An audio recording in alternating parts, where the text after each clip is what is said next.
Oh, hang on. I better get rid of that bottle of wine. Lovely, lovely. Did I say that out loud? What-o?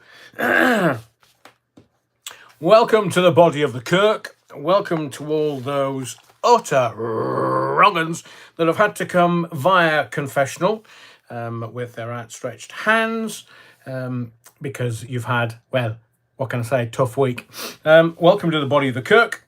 We will get our feet under the table whilst we allow the rest of the congregation to join us this evening for yet another sermon. And this evening's sermon will include Ginger Sphericals. He's in deep doo-doo. America? Yeah, yeah. And things that make you go, New feature for the Sunday sermon. I'm going to read you a very poignant poem, lest we forget. And I will introduce you to the next live, which is coming up, Budget Day. I mean, do we do a special live in the afternoon around Rachel Reeves and her black hole? The less we talk about Rachel Reeves' black hole, the better, to be fair. So it's Budget Day on Wednesday. I know we're all going to get a kicking. So let's get on our knees, because we might have to frequently, 50p a time. I was going to say, yes, let's go to some of your comments. And I'll wear these while I'm doing the comments, and then I'll get rid of them, because people go, oh, bloody hell, Adrian, the reflection's a bit... Yes, quite. Philippa Fraser says, Adrian, any updates for the Menendez brothers being released? Is that the Netflix thing? The two brothers that were abused and killed their parents? No idea, Philippa. No idea, but I will keep my eye open for you over the next couple of days. The old Bovril says, evening all. Where's Wally Sue Gray? Have you noticed how things have smoothed out in number 10? How they seem to have control over the media now that, Gray has gone. Some say for the better. Stuart says, evening, Rev, the Battenberg and Alta Wine are ready to go for all attending. Thank you, Stuart. I thought you lit a scented candle in the church when I walked in, but I'm smelling his Battenberg body burps. That's the whole point of the Battenberg, Stuart. So, no, didn't light a scented candle, not by a long stretch. No. But, hang on a second. But, which paper was it in? Because I've literally been laughing my sphericals off all day today, to the point where I thought my incontinence pants were going to burst. For a very simple reason. Some of my closest know exactly what I'm talking about, and if I can find it in the papers, I found it. All I can say is the Battenberg made the papers today. I jest you not. In today's Sunday Sun. Can you see that? I've been laughing all day, because seemingly some local councils deep in the doo-doo for saying, oh, one can't say Battenberg, one's got to say a piece of cake. Here, Foxtrot Oscar, it's Battenberg. Don't matter which part of the world you're in. Barmy woke council bans, it's a piece of cake. It's a very special cake. It's Battenberg. It helps you curly-whirly, according to Stuart. Thank you, Stuart. We don't mind Battenberg body burps because, it makes it smell sweeter, to be fair. And we're all human, some of us, except the lizards. I mean, David Icke and the lizards is pretty up there. To Leeds. Oh, evening, Adrian. Any chance Sunderland could lose a game, please? Leeds, I think about you every time the championship play, and you are in third, and I do believe you are going to be there or thereabouts. I'm hoping that it's going to be Sunderland and Leeds first and second, get automatic promotion to the Premiership. But I'm not going to. I mean, you'll know as a Leeds supporter, when David O'Leary was it David O'Leary that was manager, that took you down to the old third division, the current Championship first division. But I do look out for you every time there's a match, and I do hope that Leeds have a fantastic season. because you're playing fabulously. You, Sheffield United, Burnley. It's going to be pretty tight. Top 6 clubs of the Championship currently are playing okay footy. But did you see Wilson Isidore's goal yesterday? I mean, for those that don't know anything about footy, Sunderland's sort of centre forward scored just an extraordinary goal, and Joe Bellingham nearly scored a worldie, but he hit the crossbar. So just type in Wilson Isidore and look at his goal yesterday. Whoa, the technique on that was fantastic. For those that are worried about the cough, it's going a little. I don't cough at all, except when I'm on air, and I'm taking black seed oil for it. I'm not going to go to the doctors and have them pump me full of shite. So I'm taking black seed oil for it, and hopefully it will be gone soon. Thank you, Leeds. GB Patriot says, oh, evening, Adrian. Busy with mum, so we'll watch on catch-up. So, GB Patriot, I think you might have to watch this on catch-up because GB Patriot is on point. It's on the money. Why do I say that? Adrian, do you think Starmer's secret will come out? And will you be discussing Mike Amesbury's new boxing career? Oh, you bet your sweet bibby. Have you seen the videos? Go across to Twitter, at Adrian Allen. That's my my Twitter handle, X handle. And, well, we've got both videos on there. We've got the one where he's pointing that Mike Amesbury is the MP for Runcorn and Halesby or something. And seemingly, he's been out on the whatevers. I can't say for sure what it was, but he was slurring and stumbling. So it might have been he might have been a little bit squiffy. So he's gone out and he's walked past some Larry so-and-sos, and they've obviously had a go at him.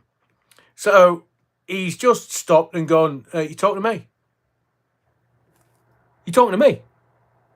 And he's clumped this guy with a left. I mean, it's a straight left. It wasn't a jab. Well, it could be seen as a jab, but it's a straight left. And this fanny went over like a sack of shit.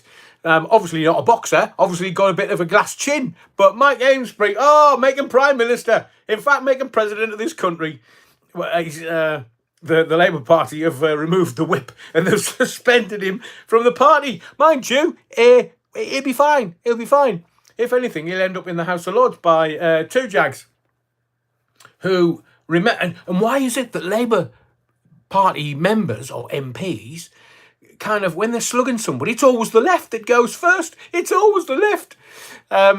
So he, John Prescott was in the campaign trail, but I don't know, at some point in the end of the 90s, beginning of the noughties, and he got out of the bang bus and was walking past this guy with a mullet. Now, anybody seeing a guy with a mullet obviously should have been concerned.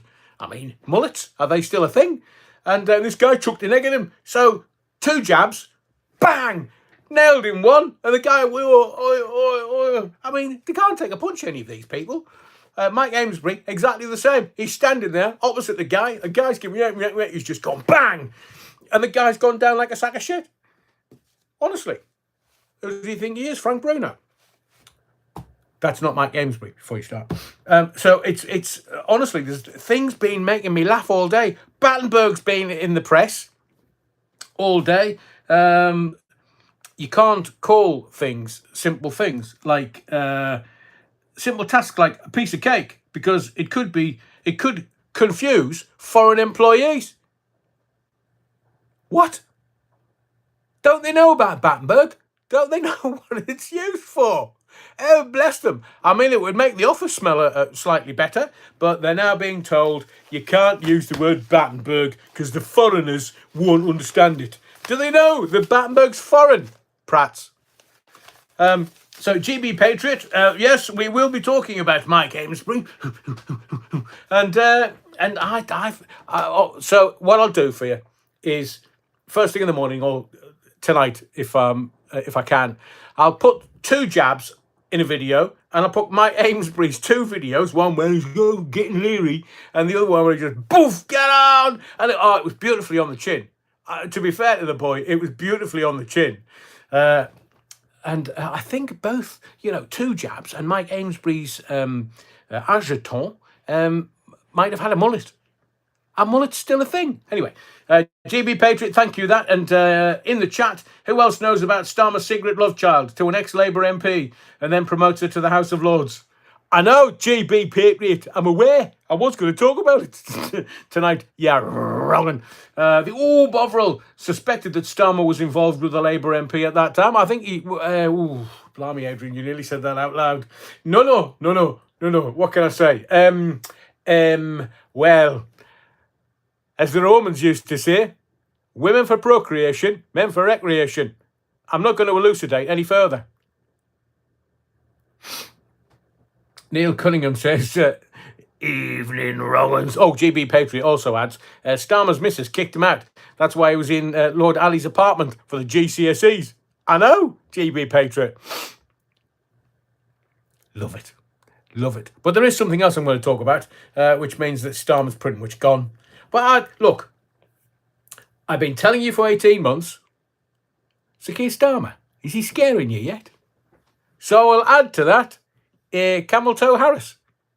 Is she scaring you yet? Because it's just, the whole world's going to go to, it's a technical term that we use in radio, rat shit, if she gets into power, I'm telling you. And the lies, oy vey, my life so soon already, the lies that woman is promulgating, somebody needs to take her vibrator out because it's wobbling her head. Did I say that out loud? GB Patriot also says, Amesbury bangs one out, Starmer bangs one in. Ba-dum-tsh. Oh, God, I've so looked forward to doing tonight's live. You're just full of comedy. GB Patriot, I hope everything goes well. And thank you for the comedy. Rusty Mouse says, young Reverend, what's the first hymn tonight? Stand up for Adrian's, perhaps? Well, I wouldn't want to say that, considering what P. Diddy's been up to. Anybody behind me? Evening, Rusty Mouse. Welcome to the Body of the Kirk. GB Patriot, I hope you enjoy the catch-up. Viv Kenyon says, hello, ya wrong'uns, and our ranting Rev ready and waiting for our weekly fix of knowledge. What can I say, Viv and Darlow? Welcome to the Body of the Kirk. Johnny, hey, good evening, all you utter wrong'uns. As always, I'm looking forward to tonight's sermon. Thank you, Johnny. As I say, tonight's sermon, we're going to do ginger sphericals. You've not read this anywhere else. We're going to do a little bit on America, Camel Toe and Trump. And just for your benefit, I watched the whole 3-hour Joe Rogan podcast with the Donald. And we're going to talk about some of the things he talked about because I can't wait for him. I hope that he gets into the White House because he has promised that A, he would release the JFK files and B, we'll find out if there's aliens. Tell you more about that in just a little while. Karen Boo says, hey everyone, hope you're all well. And sweetheart, what do you have for us tonight? About 8.5 inches. Battenberg, size of a Battenberg. Thank you, Karen Boo. Leah says, evening, Adrian, evening all. I've been looking forward to this live. Thank you, Leah. Me too. Just simply because there's some comedy in here. There's some bits and pieces, and we're introducing something new to the lives and possibly to the wider channel. Things that make you go, It's an old song. 30 odd years old. Scarily. Can you not remember who did Things That Make You Go, Was it Colville and Clavillis? Was it Colville? Yeah, something like that. Blimey. If I could remember that. Neil Cunningham says, anybody else not trust Starmer and his forthcoming budget? Oh, Neil. He says, I'd trust Lucy Letby in a creche before I trust Starmer. I'm with you, Neil. No, I don't trust him at all. Well, they all lie. The fact that we have to talk about Rachel Reeves' black hole is it's challenging for me this evening. That's a test. But I will be there. I will be watching. I'll be making notes. And like all the big political events, if you want me to do that, we could do a live. I could go live and talk about whatever she's talking about.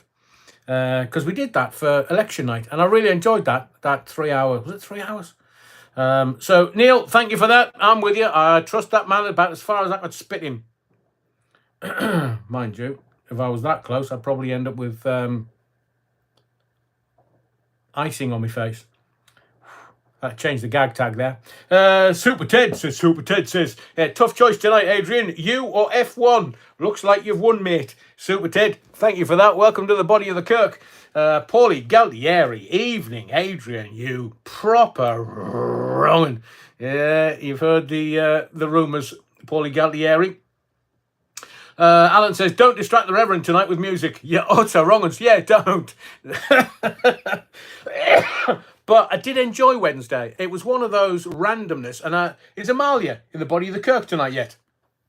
It was Amalia talking about her rock gods that suddenly got us on a complete 180, and we ended up talking music. But I have to say thank you to everyone that was there on Wednesday. If you haven't watched it, if you're in the body of the Kirk this evening and you haven't watched it, watch it. Alan says, Smokey's greatest hits. What a record. If you can't give me love, wasn't that Smokey and what's her face, the little lesbian man? Oh, did I say that out loud? And Smokey didn't Smokey do where the fuck is Alice? With Chubby, was it Smokey? I'm losing it tonight. Alan's already started. I'm not going down that route. Yeah, Rollins. Alex in the field. How do all? Hope Adrian sends someone up to charge the clock. I'm always up with a clock first thing in the morning. Up with a cock. Andrew James says, Double A is very fragile today. He's done a round trip to Hampshire to see Pop Princess live. He has ringing in his ears, sore throat, and is starting to calm down from his adrenaline rush. Pop Princess? Who's the Pop Princesses live? Who are they? Who are they? Who are they? Jules D. Evening, yeah, wrongin'. And Stuart says, Andrew, who was the Pop Princess? Oh, don't be giving me Taylor Swift, man. Nikki Watson says, evening, one and all. Evening, Nikki. Welcome to the body of the Kirk, as well as Paulie Galtieri, who's obviously got memory lapse, because he said evening all twice. Yeah, wrongin'. Kathy Harper, good evening, all. Evening, Kathy. Louise Hampson, evening. Evening, Louise. And Stuart Ginger Wah. What the bloody hell's Ginger Wah? Is that the same as Battenberg? Wah. Welcome to the body of the Cook. So have we got everybody's feet under the table? I think so. Peter Sadler. Welcome, Peter. Evening, Adrian and chat. Welcome to the body of the Cook, Peter. Things that make you go, Adrian has already started music talk. Steady in the field. Steady. Karina Jane, good evening, Adrian and all. Welcome to the body of the Kirk. Karina, welcome to your cuppa. Obviously, you don't know what's in here. It looks like blood. Been to one of those diddy parties. Oh, honestly, I've been waiting ages for that to cool down so I can take a mouthful of me hibiscus. Wonderful. Derek Tomlinson says, evening all. Evening, Derek. Welcome to the body of the Kirk. Did you ever work with Johnny Walker? Listened to his last rock show and I thought he was a great broadcaster. Still is, Derek. Great voice, great presentation. And I am going to talk about it. I have made some notes because it was Johnny Walker that saved Radio 2. He was the saviour of Radio 2, but not in the way that you think. So he did his last Sound of the 70s today, didn't he? Did he do one yesterday? But great broadcaster. He's not very well at the moment, bless him. But thank you, Derek. Thank you for mentioning it. We will mention it in just a while. Lionel Layton, good evening once again. Welcome, Lionel. Welcome to the body of the Kirk. The Old Bovril, Reeves, Black Hole, Rayner, Ginger Hole. Yeah. Stop it, man. The Old Bovril, you've got me coughing. But yes, Reeves, Black Hole, and Rayner. I've been calling her Ginger Growler for months, and somebody that I quite respect actually used Ginger Growler on their YouTube, which was funny. Budget, Alan says, budget dear, might have to sell me Northern Soul collection. Don't do that, Alan. Don't do that. Mind you, if you've got a copy of Do I Love You, Indeed I Do, the last 7-inch went for about 125 grand. Stuart says, I walked and did the Homer Simpson line. Battenberg. Duff beer. Any beer. As long as it's beer. Battenberg. Sandra Witham says, hello, Adrian. Do you think your team will stay top of the league? Well, Sandra, I know you're a Sheffield United fan, and I know you've only lost once this season. We've lost twice. But it's all those draws that you keep coming up with. Not your draws, as in the draws, footy draws. You're utter wrong. I'm hoping that they do. Obs.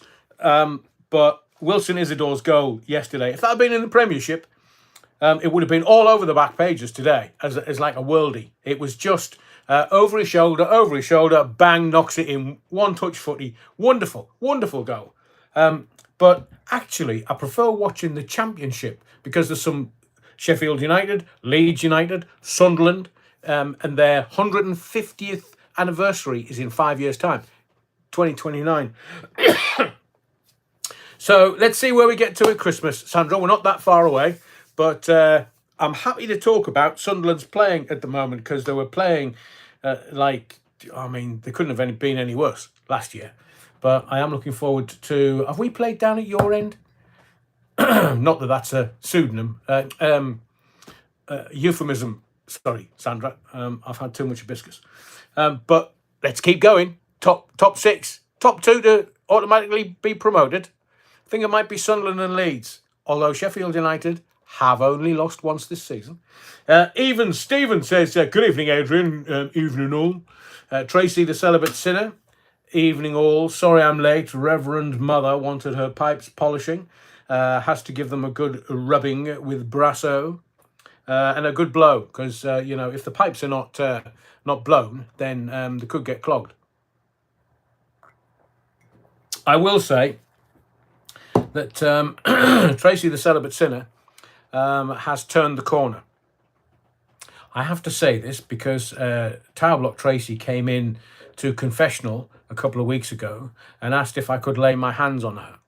I said, of course, and we prayed, and I put my hands on her. She did yelp because she said, Reverend, I am a bit of a gusher. I do tend to over-talk things, but I would like to confess my sins, and we were there for about 3 days. She never stopped, so she's now the celibate sinner, Tracy, the celibate sinner. Tower Block has disappeared after we laid hands on all of her, and we managed to get her to confess everything. And I have to say that I was so traumatized that I had to go and lie down in a darkened room for a couple of days because, well, that woman was just filth. But the celibate sinner has turned the corner, has had hands laid on her, for which she is very grateful at her age. So, Tracy the celibate sinner, welcome to the body of the Kirk. Paulie Galtieri, tax on Battenberg incoming. Oh, no, they wouldn't dare, Paulie. They wouldn't dare. How very dare they? Taxing ye old Battenberg? I mean, what's the scat queen of Europe going to do? She will never visit again. Oh, wobbly wheel. What about the Labour MP who punched that bloke? I know, Mike Amesbury. Brilliant. It's brilliant. That's the kind of entertainment we want on the telly. And everybody's kind of hand-wringing going, oh, no, one can't do that. Look, late on a Saturday night, it's dark, there's a few randoms being a bit leery. What are you supposed to do? I would have given them a 1-2 combination. But if you'll notice that Labour MPs tend to use their left. Is that just a coincidence? Look at two jags. John Prescott in the House of Lords. Lord Prescott of Hull. He got off his bang bus and went to... and was kind of just walking down the street with loads of people milling around. And so, did you see the guy with the dark hair and the mullet? He hoyed an egg at him and 2 jabs without thinking. Bosh! Went to break his nose. Now, this Mike Amesbury did exactly the same. Guy's in front of him, giving it that, and he just went, bosh! And the guy went down like a sack of shit. I mean, who knew that there were all these great boxers in the Labour Party? To be asking Conor McGregor to join next. Thank you, Wobbly Wheel. Amalia Grassi. Hiya. Bought Battenberg after 30 years. Oh, stand by, everyone. Amalia's got Battenberg. Was horrified. The normal size cake was fecking tiny. Need a microscope to see it. Not at first in my case. I must have some tonight. What, the Battenberg, Amalia? It'll be gone in one bite. How big's your gob, Amalia? 2 bites. You're a lady. That is funny, though. And I agree with you. Bloody hell, man. I've seen Battenberg. I mean, shrinkflation. We're going to talk shrinkflation a little bit later, because things do get smaller the older we get. And that's not a euphemism. Yeah, wrong. Nicky Watson, well, that's Labour for you. Andrew James, at Nottingham Theatre, there's a Christmas special music by Taylor Mania on the 28th of December. I won't be attending, Andrew, although I have been to theatre in Nottingham a few times, having lived there for a while. I love the East Midlands. I love the East Midlands. Pauline, make peace. Amalia, take the yellow stuff first. I don't know what to say to that, Pauline. Sandra Wytham, no, United will be in top 2 as Leeds will do the collapse at Easter time. They all do, don't they? Round about Easter. Too much chocolate. Leeds, Sandra, you're probably right. No, don't say that, Leeds. Tixie Licks, Adrian, will that tickle me tonsils? Bloody P. Diddy again. Des Ashton, oh, Des is in the body of the Kirk, everyone. Budge up, he's not been in for weeks. Bless him. Welcome, Des, to the body of the Kirk. Evening all. Good to see all you wrong-uns.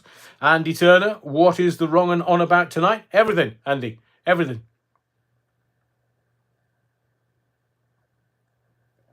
Oh, that's gorgeous. Right.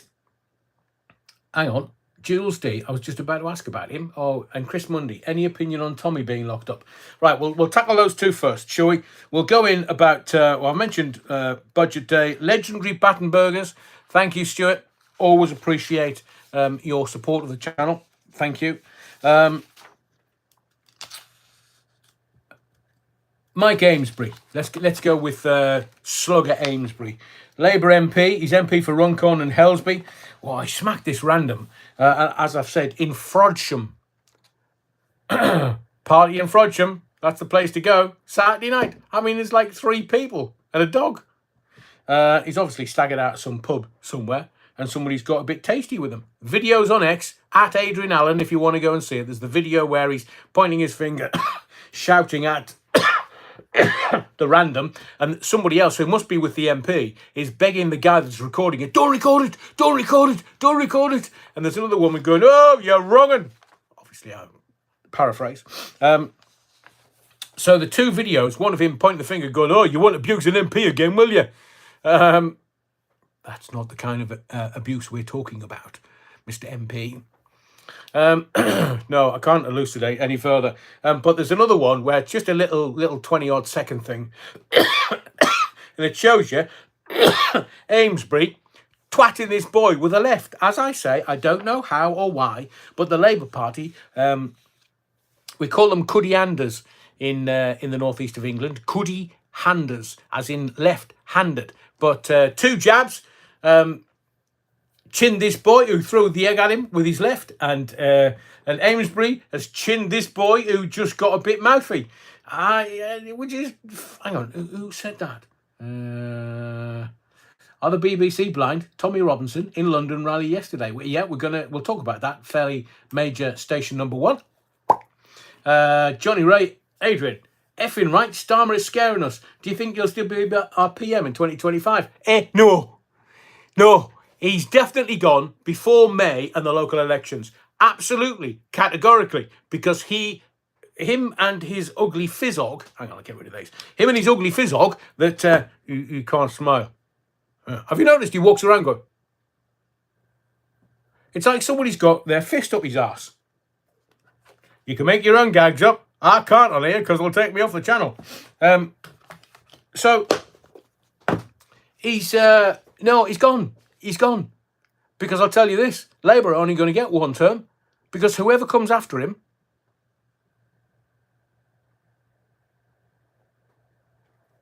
pun intended, won't be his wife.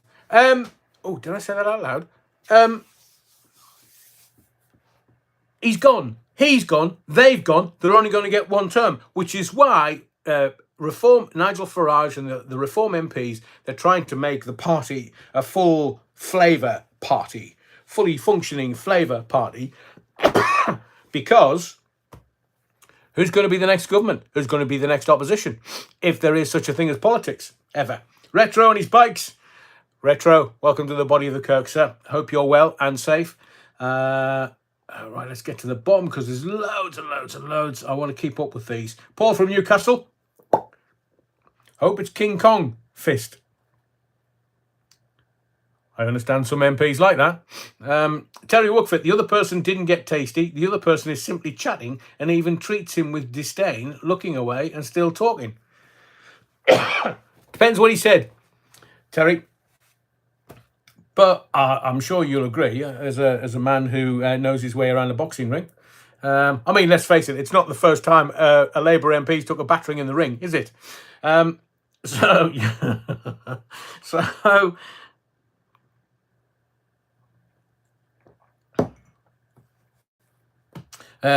Hayden says Starmer keeps referring to Sunak as Prime Minister. I know, it's the funniest thing in the world. It is fabulous and funny. Right, let's get into the stuff I want to talk about, because I know what you like. You like to distract me so that 90 minutes later I'm going, well, I haven't done anything that I wanted to talk about tonight. Yeah, wrong. But I need some help tonight. Jules D. It looks as if the guy he punched had his hands in pockets. Could have been bad.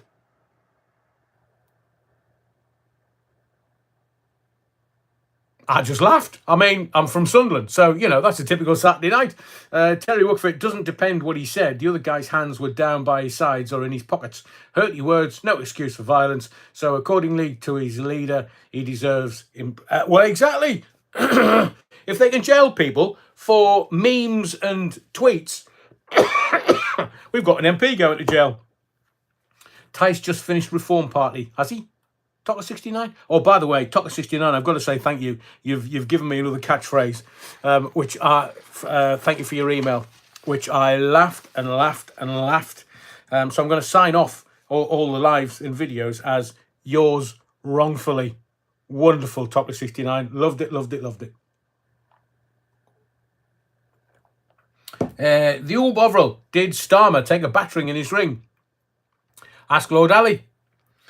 Because you can say that, but I can't possibly comment. What should we do first? Should we go America? Because it is it's kicking off. It's proper kicking off. So what can I say? Well, yeah, we'll do Trump on Rogan, because I watched the whole 3 hours. I'm going to give you the symbolism of the poppy as we're coming up to sort of Armistice Day and the commemoration of those who gave the ultimate sacrifice. Pauline Makepeace. The fact that you can be sent to prison for posting on social media is scary. Stuart, I know. That's what they're after, though. You know, the online safety bill that was given royal assent a year ago, they've pulled it because they want to make it more stringent. So I can't do many of these once they bring out the new ruling, because loose lips sink ships. Loose lips got Kamala Harris a job in American politics. So Pauline Makepeace said, I heard Tice throw Tommy and the Patriots under the bus. Well, Reform have to be very careful. Because what Chocolate Speedway, Pennine Counties, you utter wrong. That's very good. They have to be very careful, because it's about the mainstream media narrative, and Reform don't want to be tarred with the right wing fascist brush when they've only just gotten into some kind of power. Ray Norton, Poppy being released with the LGBTQ plus flag attached. I know, I'm going to mention it. So was Paz. What's that got to do? I've seen Andrew Tate. So was Paz. Reform, still establishment. Kevin Rowlands, I get it. Honestly, I do get it, because they're all public school. They're all from wealthy families. Yes. Chris Mundy. Trump did McDonald's. Harris did Five Guys. Nick and Gags, you wrongin'. So I understand from my sources that there's a Harris bombshell story developing. Wonder what that could be. Wonder what that could be. Wonder what that could be. So, no, not related to that statement in any way, shape, or form. But Camel Toe Harris attended multiple private Diddy parties. Did he? Probably. They all did. So Camel Toe Harris, honestly, you're just going to get me into so much trouble. And Harris is now trying to associate Trump with Hitler. Utter bollocks. Does Ashton, did he do it? Oh, definitely.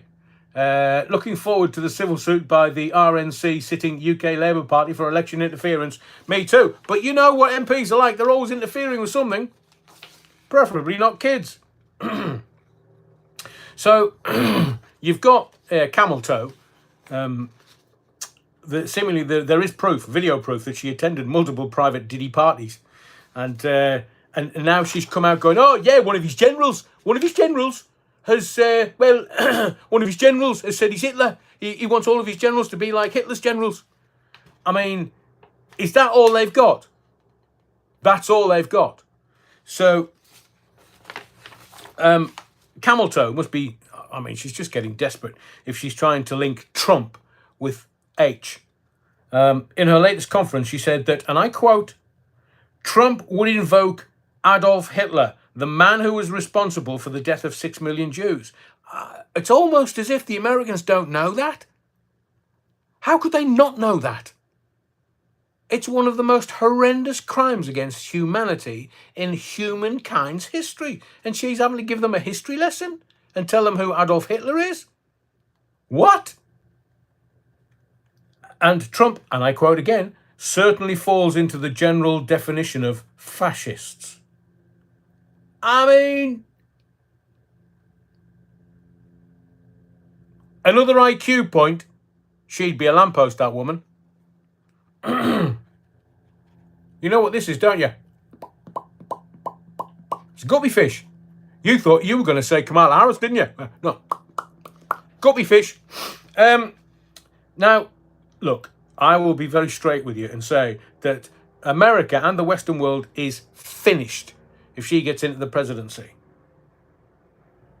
And I'm going to say to you, hang on, is that the cops? See, I've upset them now. I said this for 18 months before somebody, I don't know whether it was you that voted, 20% did, got the Labour Party. Look, the Labour Party didn't get in on any policies. They just got in because they wanted everybody wanted the Tories out. Now, I don't think that it's different between Camel Toe and Trump, because Biden's the president. He's not on the ticket. He might not know where he is. If it's either an ice cream van or the toilet.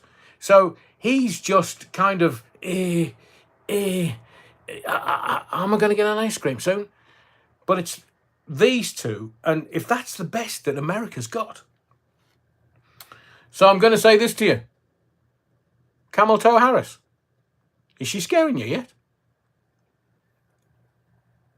I will sort of throw, hang on. Top of 69. See, I can't keep up with all your comments. You're a bit swift tonight. Not her. Harris woke up in the morning with her throat feeling out a bird cage. She'd had a cockatoo in it. Funny. Fill in. Was anyone in London yesterday? Yeah, loads of people, hundreds of thousands. I know that Maya, Tusi, Paz was there. Who else was there? There was a few people there. Did I go? Don't be silly. You see, it's the work in the shadows that counts more than. And I'm not sure what's going to happen with Tommy tomorrow. Look, I think, and have you seen Tommy's new documentary? I think it was released yesterday. I think they were possibly going to play it at the march, but it is out there. It's on X, as far as I know. That's where I've seen it. It's a 90-minute doc. There's some incredible bits of information in there, and let's just see what the elite or the establishment have in store. I do hope that he doesn't go to jail. I do hope that he's. Jeff was there. Jeff who? Hurst? Gobble gobble, Hayden. Correct. I think you're going to. I think they're going to whack him in prison. Well, it depends which prison, and depends how.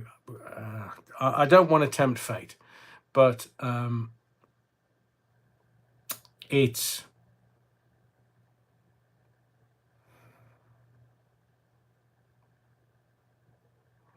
I think this country will be in a very sad state and very rotten if anything happens to Tommy if he goes to prison.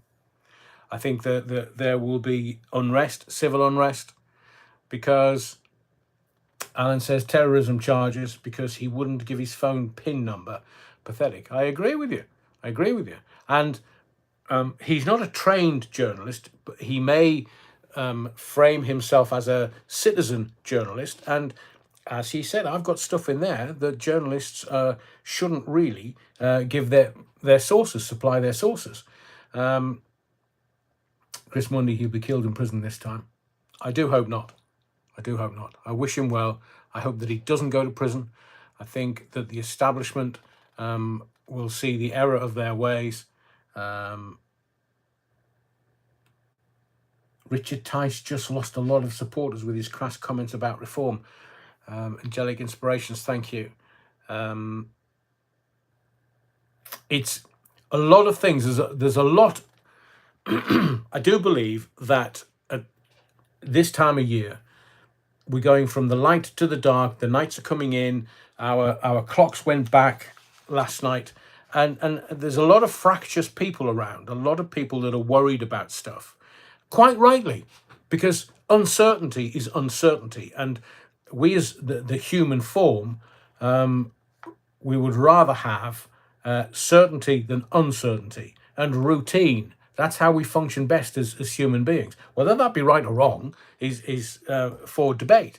But the fact that, Neil Oliver has been taken off air, Tommy's being held in remand for the moment, and he's appearing at court tomorrow. Terry Wookford says his hearing tomorrow is for contempt of court, nothing to do with his phone. So if it's contempt of court, the judge can jail him. Like when I mention sub judice all the time, that's technically under the judge. Contempt of court, yeah, the judge has the power to jail people, but I just hope that it's not for long. And it's amazing. There is an old saying: one man's politician is another man's freedom fighter, or one man's terrorist is another man's freedom fighter. And it just depends on your perspective of things and how they work. And we all know the last 4 years, from March 2021, when they said, we're just going to lock you down for 6 weeks, 2 years later, when they'd literally raped the country of all the money and gave hundreds of millions of pounds for shite PPE, and somebody's still on a yacht somewhere that hasn't given the money back. I'll give you two words that, for me, are synonymous with corruption. Michelle Mone. Phil Ewan says he was never served by the courts. I know. And Angelic Inspiration says, I agree. The Tommy chants are awful. What, Neil Oliver? Hang on. He still has his YouTube, doesn't he? Yes, he does, Amalia. He's just not on GB News anymore. Notice how they did that quietly. And again, Neil Oliver's making enough money for him not to be on GB News. And he's a well-respected historian. So,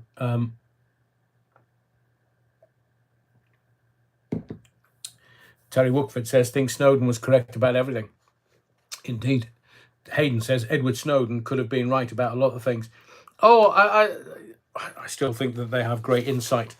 Snowden et al. They have great insight into the runnings and machinations of government. Politicians. Look, politicians are not there for the benefit of me or you. They're not there for the benefit of our community or our family. They're not there to do the best by society.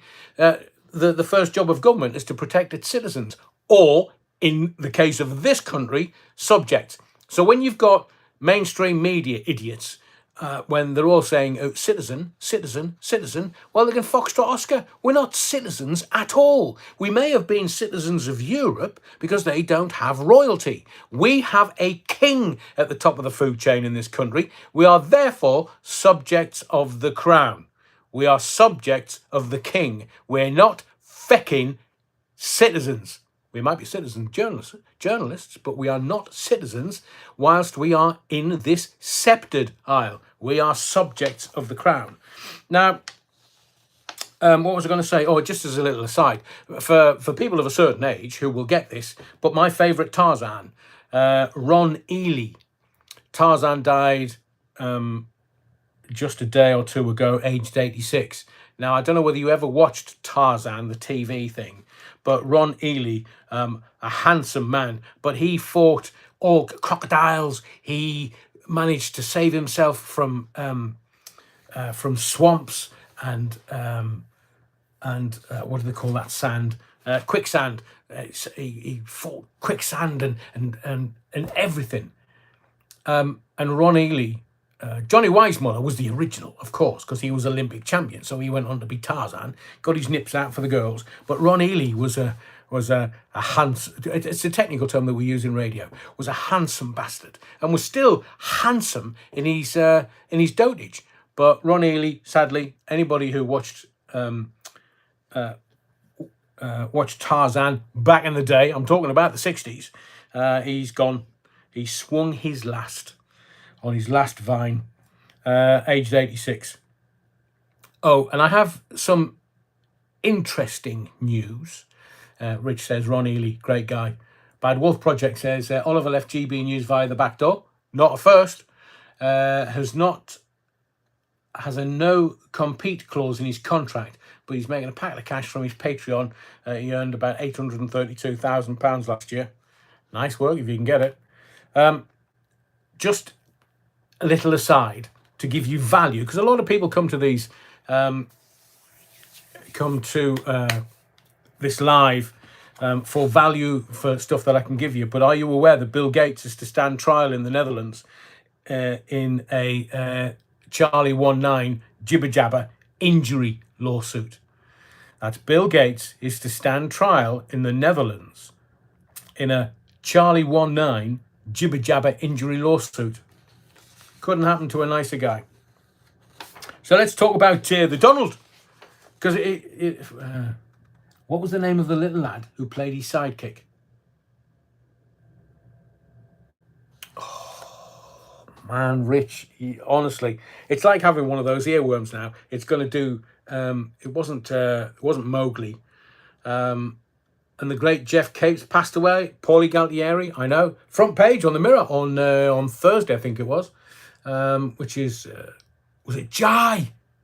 Alan, where did you dig that one out from? Was it Jai? I think it was. Cheetah, Jai. Eventually they gave him a missus, didn't they? Can you imagine? Was it Jay? I think it was Jai. Was it Jai or Jay? Jai, I think. Manuel Padilla Jr. Blimey, Terry, I know that you're never wrong. Turk. Stop making me laugh, man. Anyway, I know that people come here for the research, the deeper dives, and the value I can bring with some of my knowledge. But let's talk about the Donald. Alan, me, Tarzan, you, Maggie. Alan says, Jai, I think Cheetah. Oh, I forgot that, said Rich. I think it was Jai. Cheetah. I can't remember what Tarzan's wife was called. I think it might have been, oh, woman, are you getting the soup on? I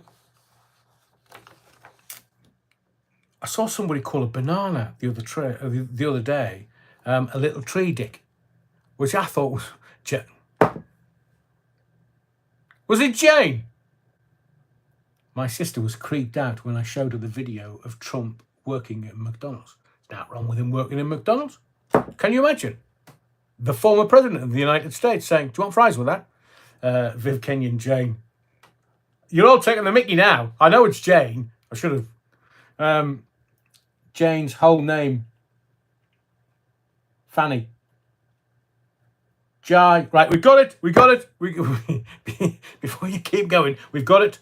Stuart says, what, Jane doesn't like Trump. The new Mrs. Tarzan. Tracy the Celibate Sinner. Jane Parker in Tarzan films. Was she a nosy Parker? Look, I've been in the Amazon. And while I was in the Amazon, I was kind of thinking, Tarzan could have been here. This is proper jungle. I've seen this on the telly. You can take the boy out of Sunderland. So the Trump, Andrew James, it was Jungle Burger. Honestly, you're just making your own gags up now. You're obviously delirious. So I watched the 3-hour Trump interview with Joe Rogan, and I have to say that Trump was engaging. He was doing his usual weaving stuff. Have you noticed how he's come out with this name for a technique that he does, which is called the weave? So he tells stories in amongst all the stuff. Does he remind you of anybody? Yeah, you're putting me off my stroke, you wrong uns. And so he likes to weave stuff in. He's been watching the lives, man, honestly. But I believe that Rogan gave him enough space to kind of talk things through, and Rogan at certain points had to kind of put him on the end of the sword, going, "Oh, you're wrong. I'm asking you a question. Give me the answer." And I thought that some of it was a little dry in places, but some of it was very good. Now, Trump, and I quote, said, "When I was president, Iran was broke. I told China and Russia and North Korea not to do any oil business, not to buy a barrel of oil from Iran, because that's how the only way that they would make any money." And I was sitting there thinking, hang on, President Poopy Pants, Joe Biden, Sniffy, the crook, didn't he and his government give Iran $6 billion for hostages? Evidently, the Americans obviously realised that Iran didn't have any cash, any money, couldn't buy any arms, couldn't arm Hezbollah. So what did they do? Oh, we'll give you $6 billion if you return some American hostages. So where do you think Hezbollah got all the arms and armaments from? From Iran, who bought them from America. You see, politics is dirty. But he was also talking about all the generals that left Afghanistan and the varying Iraq, left varying places in the Middle East, and they left a shit ton of arms and armaments and bullets and guns and bombs and vehicles. So, like, the Taliban are using them now, riding about going, "Oh, isn't this lovely?" They're just leaving them lying around. The locals, the camel shackers, are bound to be like, well, we'll just keep this.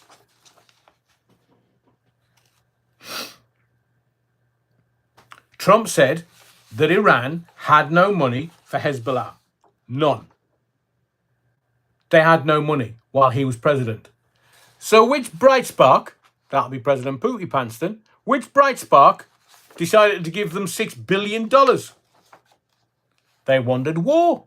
That's what they wanted. They've got it now, because the generals who are likening Trump to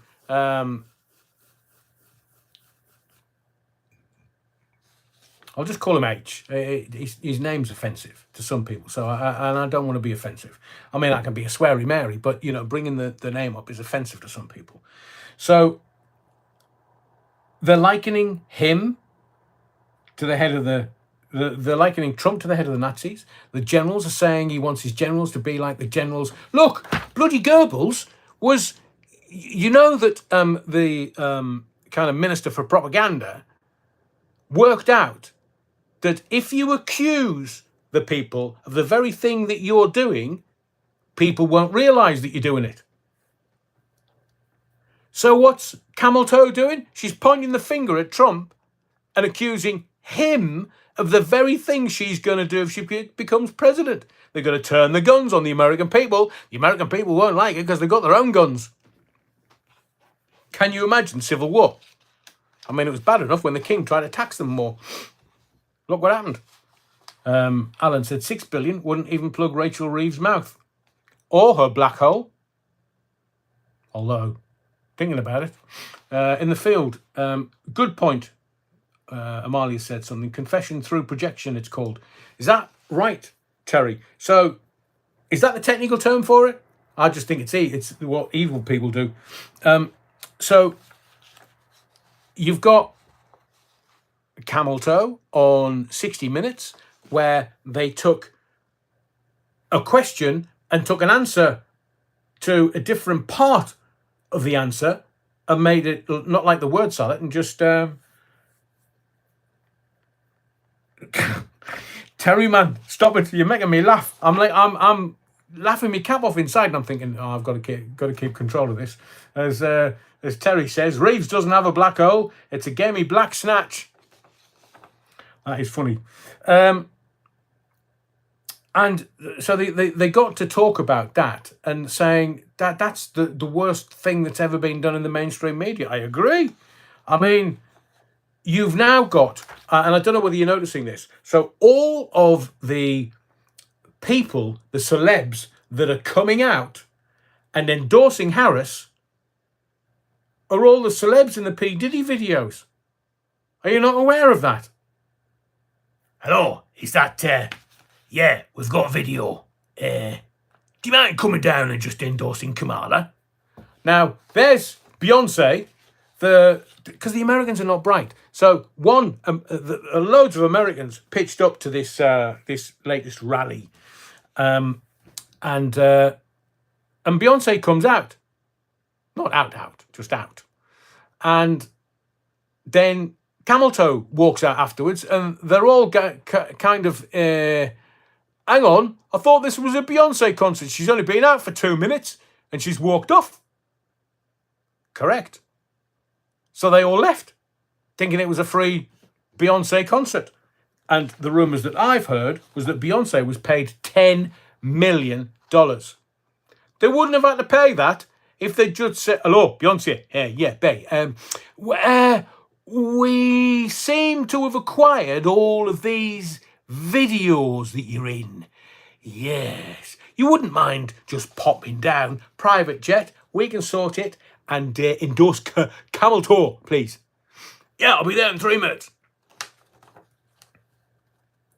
Yeah, the quote is, she's as thick as a fence post. I know, Terry, it's wonderful. I am going to use it.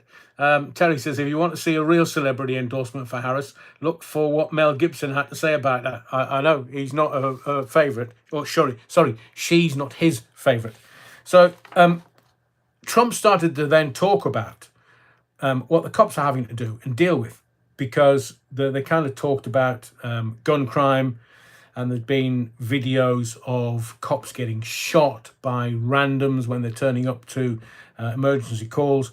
But he was saying, look, cops are getting PTSD. We should give the cops, we should give them back their dignity. Clean up, or this was my thought, clean up the black community in London. You know all this furore that's going on about Chris Carber? I know for shit sure that the knife crimes and the gun crimes is black on black in London. So where's the mayor? Where is the mayor? Oh, he's asking the government for 250 million for TfL. So he's not going to rock the boat. I know it is. But nobody's talking about it. Let's have an adult conversation about it. Let's have an adult conversation about it. There are black gangs in London that are ruling the roost. 6, 7. Now, it's kind of, can you remember the Cray twins? The Cray twins used to rule with a fist of iron, a rod of iron. Transport for London, Amalia. He's after 250 million quid extra. Chris Carber was a gentle giant who dreamed of being an architect, Adrian. I know you're taking the piss, Paulie, but I'll let that go. Because the car that he was in, I know how the briefings go. So the cops had been briefed about this car. That's why when it pinged on ANPR, automatic number plate recognition. It had been involved in a shooting, and that's why they stopped the car. That's why they did what they did. Now, do I think an innocent human being should lose their life? Absolutely not. But this boy was not innocent. He was stabbing people at age 13. He was gangster, wrong'un, however you want to term it. But back in the 60s, you had the Krays who did exactly the same, but they were kind of not Robin Hood characters, but they protected their own. And it was only really other gangsters that they got involved with. So I know that there's gang warfare on the streets of London. I know that there are gangs with guns and knives and machetes because people are catching them on their phone and recording them. So I'm sorry, live by the sword, die by the sword. It's that simple. If you feel that the night or two before you could go into a nightclub and start shooting up the nightclub and trying to kill a rival, there were already people arrested for that. He just happened to be in the car that was on ANPR. And look, automatic number plate recognition, it's everywhere. All of the main arterial routes, that's the word I was looking for, all the motorways, all the arterial routes, all over London. And if you think if your car's been pinged or marked, you think you're going to get away from it? The Met have tens of thousands of cops. They're the biggest police force in the country. The second biggest is Police Scotland, and that was only because they amalgamated 8 into 1. So if you're going to play the bad man, I mean, some of them kind of go, oh, well, I'll just die young. Well, what the hell? Why waste it? Terry Wuckford says, doesn't matter what he did prior to the incident, it was his actions at the incident, using his car as a weapon, that earned him a 9mm. Yes, but the police were briefed and they were looking for this car that was involved in, and they didn't know whether it had guns in the car. And that was why they did a hard stop and why they used the technique where the car couldn't get through the police cars. And he tried to batter through the police cars to get through, then couldn't, and reversed. And the firearms officers were swarming around the car. And as the officer that shouted shots fired, he was protecting him, his colleagues, and more importantly, the general public. So everybody forgets that. Now, I think the politicians allow some of this stuff to go on, not the cops. I mean, the bad ones, the wrong ones, the gangs, the black gangs in London. I think they allow them to, because they're just policing their own community. But since when have people been allowed to carry guns, fire guns, and try and kill other people with guns on the streets of this country? When? And I'll say this. Can you imagine what London's going to be like if the gangsters, the bad uns, the wrong uns, the people with the guns and the knives and the machetes realise, because every knife crime is issued as a firearms incident. That's how the police deal with it now. Every stabbing, knife crime, however you want to term it, is initially graded as a firearms incident. And that's how the police respond to a firearms incident. So if you want carnage on the streets of London,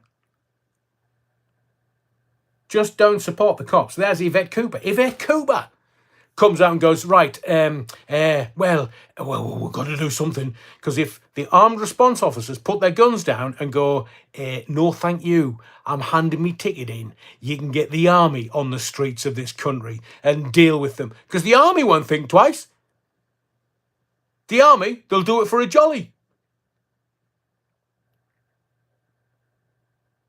They think they're hard enough to carry. And more often than not, it's a domestic knife. It's not one of these Bowie knives or, fancy knives. It's more often than not a kitchen knife, unless it's a machete, of course. And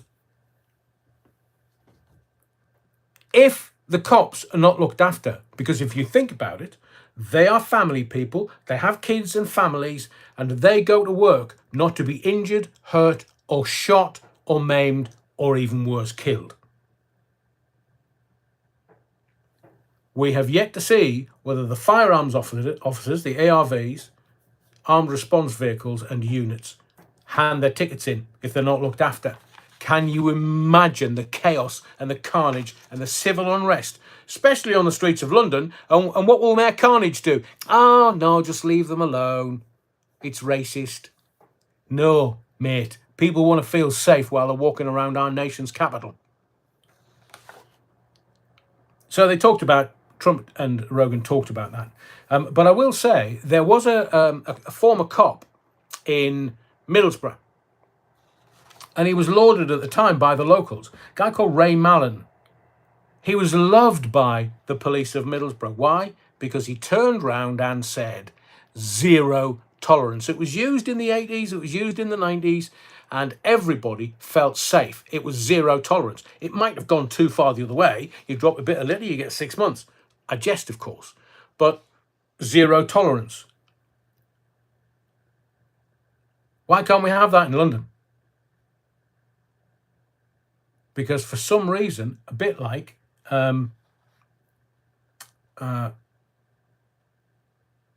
allowing the gangsters to look after their own turf.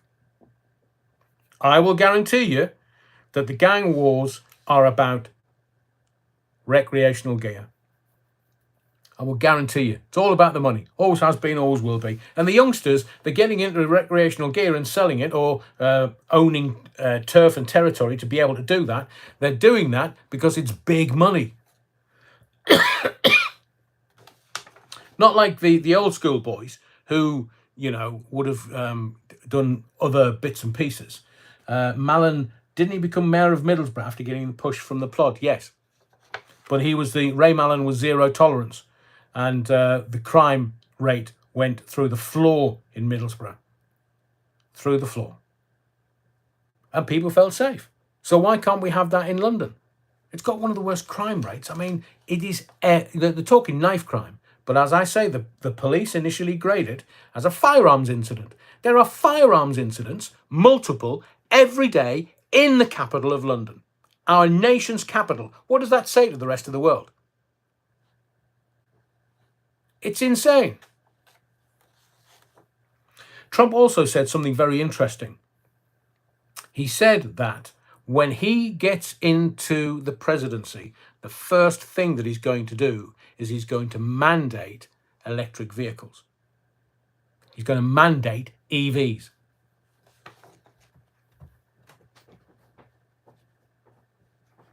Yeah, Terry says, we can't have it in London, ? Because the Met Plod are overseen by Sad Sack Kant. I know.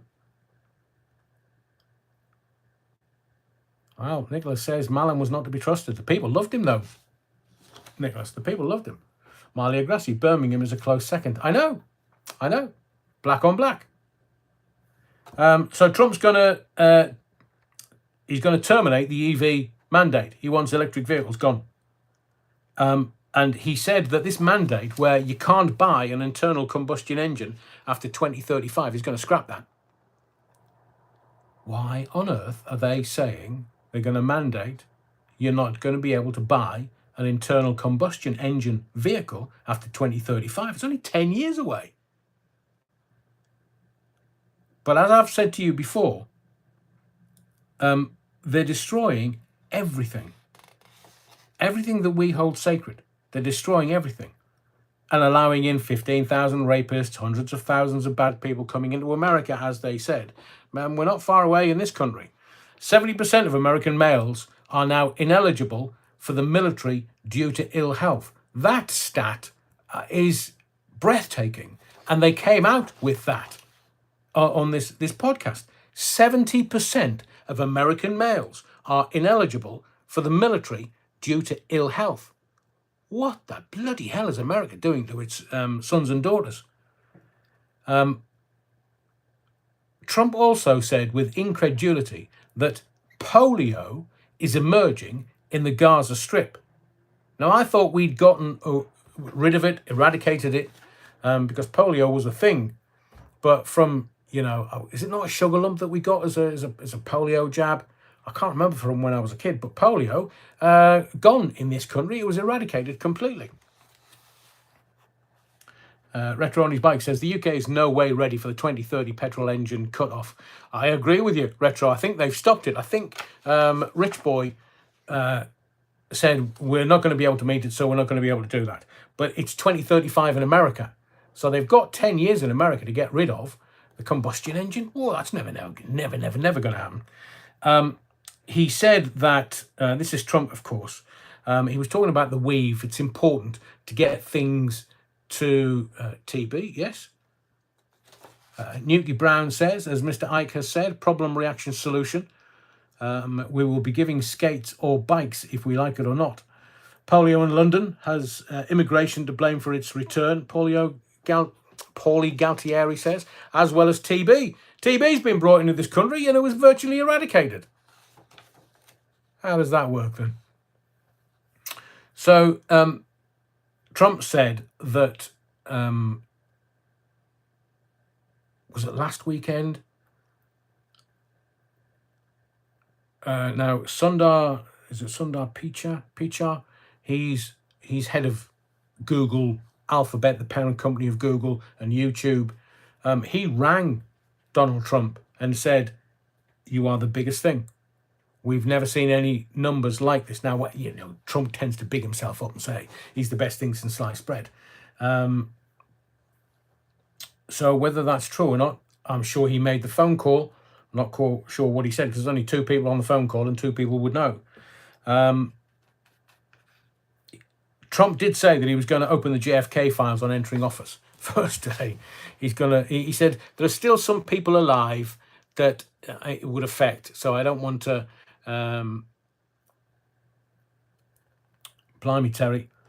Thank you, Nicholas. I'll read it after the live if I can. Terry says, syphilis, gonorrhea and chlamydia are also on the rise due to our ethnic imports. Interesting. What's the old saying? Sympathy. Don't need your sympathy. You find it between shit and syphilis in the dictionary.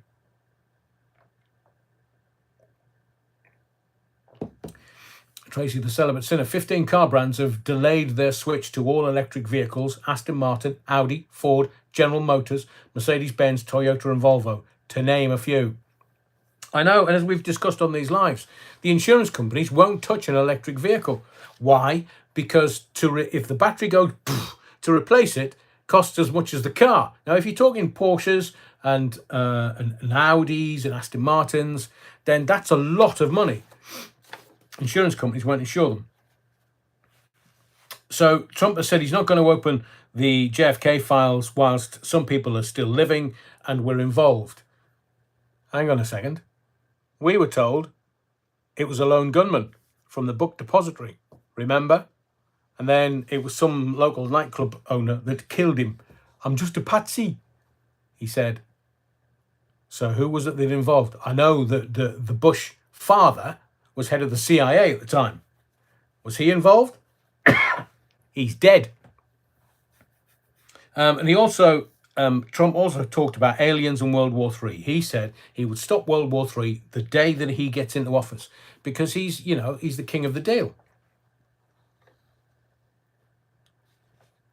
Hang on. Telly Wookfit says, but good news for Tamagotchi owners. They're increasing in value like you wouldn't believe. Go, I had some of them. Wish I'd kept them. Rich has a follow a guy on YouTube called Barry Crompton. He's a car dealer and has some interesting things to say on EV. I'm not sure it's going to be a thing, because I've already got a hybrid. I wouldn't buy a straight electric vehicle because I don't want them shutting off my EV. Oh, you can't go there, Adrian. What, you want to go and see your family? Oh, yours going to switch your car off. So that was kind of the whole 3 hours. Very engaging, very entertainment. And as Rogan said afterwards to somebody else, Trump is that strange hybrid of entertainer and businessman. He's not actually a politician. So he doesn't have to get paid by, like, a Manchurian candidate. He doesn't have to get paid by a foreign power. He's already got billions. I mean, he had nearly $600,000 in liquidity, in cash. Blimey, no, not 600,000, $600 million in liquidity. So he's wealthy, wealthy, wealthy beyond any of his needs. And he has said, I just want to do the right thing. Think Camel Toe's going to do that? Just to let you know, because it's not being covered in any of the newspapers, the Southport attack suspect, Axel Muganwa Radakubana, now he was supposed to be in Liverpool Crown Court on Friday. He was due to appear in a pre-trial preparation hearing. Wasn't listed. Wasn't listed. We're 4 months down the line. Wasn't listed. Now, after carefully quelling the mob, talking about the government, a question has to be asked of the government. The question has to be asked, what are they up to? Have the authorities misdirected the public and the media so that they never find out? Is it going to be held behind closed doors? Brilliant. Top of 69. Leave Camel Toe alone. She's got a to-do list. Who's on that list then? How very dare he have that name? I'm disgusted at that. He's Welsh, of course. And it's, I think there are certain factions, whether they political or whether they be elitist, but are they scared that they're going to publish inconvenient facts that are going to come out in the court appearance? Are they trying to get it done without the press or anybody getting any sight of it so that no one can ask any tough questions of the politicians? And everybody, when you mention Southport, is now mentioning the Manchester Airport incident. Now, those males were released on police bail. Not charged, still not charged. Still no charges forthcoming. They were released on police bail, but nothing's happened. And the whole country's going, well, hang on a second. So one of them broke the nose of a police officer and assaulted other police officers. So why haven't they been charged? We all know the answer. Now let's get into some other stuff. That was just, me talking about things. But I want to, I want you to help me with something. And we'll do that in just a moment. I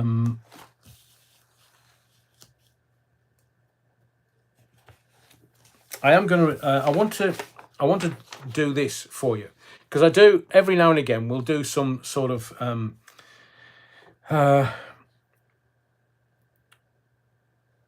we do things that need to be done in a respectful way. And I know that we're coming up to Remembrance Sunday, we're coming up to Armistice Day, and I just want to read this, because as someone said earlier, that we've, the poppy they've put on a LGBTQ plus flag on the poppy. Now, I also understand that there will have been lesbians, gays, bisexuals that fought in the war for our freedom to be able to say whatever we want to say. And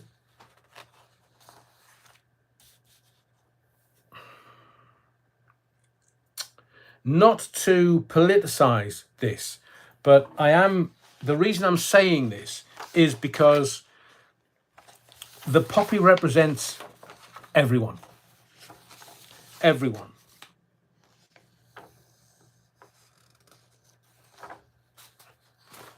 It's one symbol for everyone. It doesn't have to be politicized. It doesn't have to be people not being able to, I'm going to get to a low trust country in just a little while. But I want to read this poem as we head up to Armistice Day and the 11th day of the 11th month. Don't envy a veteran or soldier wearing medals or ribbons upon their chest. They certainly didn't demand them. They're not there at their request. They were earned in the most awful places, where no man or woman would wish to go, or in cold and wintry places where there's only ice and snow. They didn't know they had earned them until awarded on parade. They were bright when they first got them, but in time the colours fade. They were told to wear them and to wear them with pride. But when the memories came to haunt them, those same medals make many sad and hide. Because, let me tell you, those medals will not bring back all those guys left behind, and the wearers would trade them for happiness and peace of mind. So don't envy a veteran or soldier's medals. You wouldn't want to take their place. They serve to remind of long gone battles and meeting lost friends face to face. Lest we forget. And again,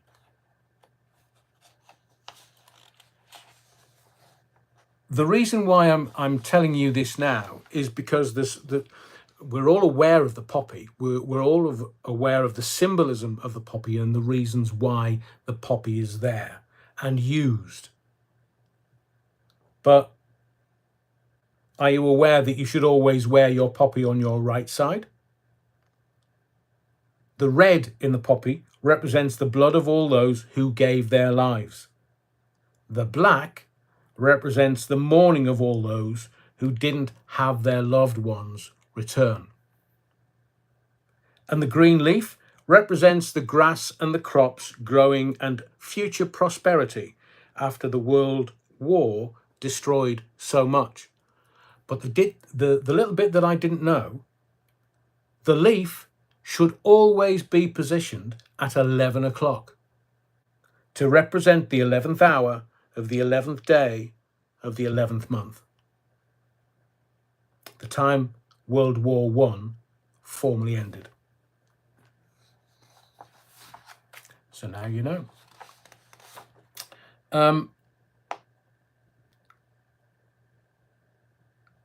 Talking of politics, as we were, I have to, for legal reasons, I have to ask a question. But I just want to put this on your radar. Which former newspaper mogul took pity on a fellow ex-magazine editor before their BBC TV Question Time appearance by offering him a sniff of poppers? Supposedly, it helps with the nerves and perks you up in front of the cameras.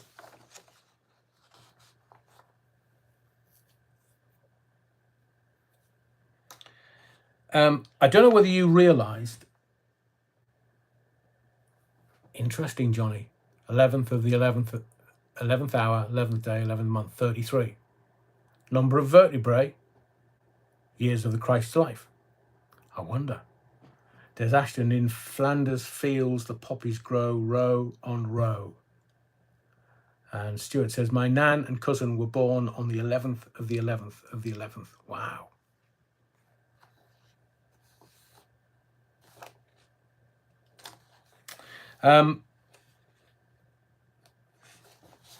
So I'm going to give you an insight into how the politicians manipulate things.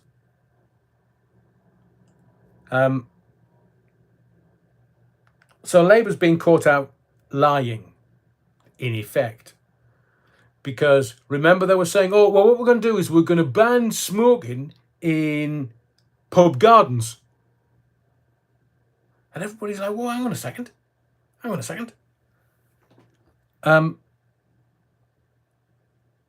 So this fag ban outside of pubs or in pub gardens is going to be dropped. That's how they manipulate the press. They give you something that actually is not going to come to fruition. That's going to get you really brassed off and get you distracted away from stuff. And then when that has done its job and whatever they were distracting us from has gotten through or they've been able to do, they just go, oh, we've taken a bit of advice and we've looked at it and thought, wow, that's a bit too far. So if they can drop the fag ban in pubs or outside of pubs and in pub gardens, give the old uns, and I think this is coming, give the old uns their winter payments back. Because I'll tell you this, the Conservative estimate, and I'm not using the political party, I'm saying Conservative estimate by the Labour Party was that if they took the winter payments away, 4,000 extra pensioners would die from the cold. That's when Starmer's going to go, when the body bags start appearing. And they manipulate that, the press won't cover it. Of course they won't. Because then everybody will be this moral outrage. They'll stick their hands up going, oh, hang on a second, there's too many pensioners dying. Well, the politicians in power already knew. They estimated it was going to be 4,000. Could be 10 or 20 by the time the winter ends. And remember that Britain is now a low trust society. There was never a plan to fix anything, although they did say, where is it? I was going to show you this. There it is. I kept this on purpose. Did you get that through your door?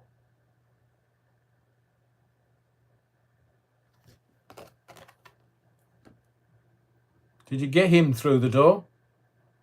These were my first steps for change. Deliver economic stability, cut NHS waiting times, launch a new border security command. Has he done any of them? He said this was the first things. My first steps. No. Take 100 grand in my arse pocket. That was his first steps.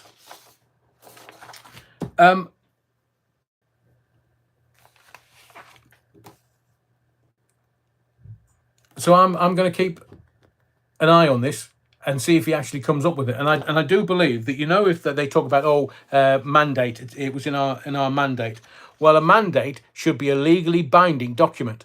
That's how we should own politics. If these people put something in a mandate and they say, right, this is our promise to the nation, make it fucking legal. Make it a legal document. And then you have to adhere to it because you know what they're like. I mean, his dad was a toolmaker. He was head of the CBS. He knows the legal profession. He knows how it works. He knows how to play the game. So whatever you promise the country needs to be legal, binding. And if you don't, you can be sent to jail. I'd jail him without looking twice at him. We talked about music on Wednesday, like big time Wednesday, but I just wanted to, Starmer's word, not worth the paper it's written on. Agreed, Alan. Rich says, I agree, a manifesto should be a legal roadmap. Manifesto was the word I was looking for. Thank you, Rich. It should be a legal binding document, a contract between the people and the political party issuing the manifesto.